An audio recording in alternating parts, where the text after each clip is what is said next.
నాకే పుట్టాడు, మాకే పుట్టాడు. ఒకరి పుట్టుక గురించి మనం ఎప్పుడు కూడా మాట్లాడకూడదు. ఒకరి పుట్టుక గురించి అవమానించి మాట్లాడకూడదు.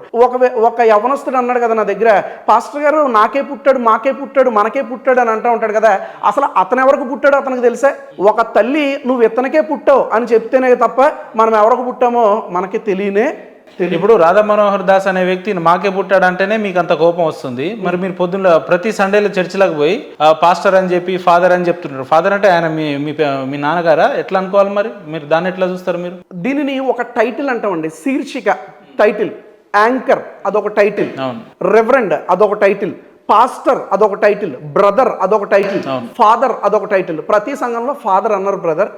రోమన్ క్యాథలిక్స్ ఫాదర్ అని ఉపయోగిస్తారు. కొన్ని సంఘాల్లో రెవరెండ్ అంటారు, కొన్ని సంఘాల్లో బ్రదర్ అంటారు. ఇది ఒక టైటిల్ మాత్రమే. ఈ టైటిల్ వల్ల కలిసి వచ్చేది లేదు, ఈ టైటిల్ వల్ల పోయేది లేదు. అంటే ఒక సేవకుడిని యారా, అరే, ఒరే, తురే అని ఎవడో పిలవలేడు. ఒక సేవకుడిని పేరు పెట్టి కూడా ఎవరో పిలవకూడదు, పిలవలేరు. ఒక అర్చకుడిని మీరు పేరు పెట్టి పిలవగలరా? ఒక అర్చకుడిని అరే, ఒరే, తురే అని మీరు అనగలరా? అలాగే క్రైస్తవులు కూడా అత్యంత గౌరవంతో బ్రదర్ అంటారు, రెవరెండ్ అంటారు, ఫాదర్ అంటారు.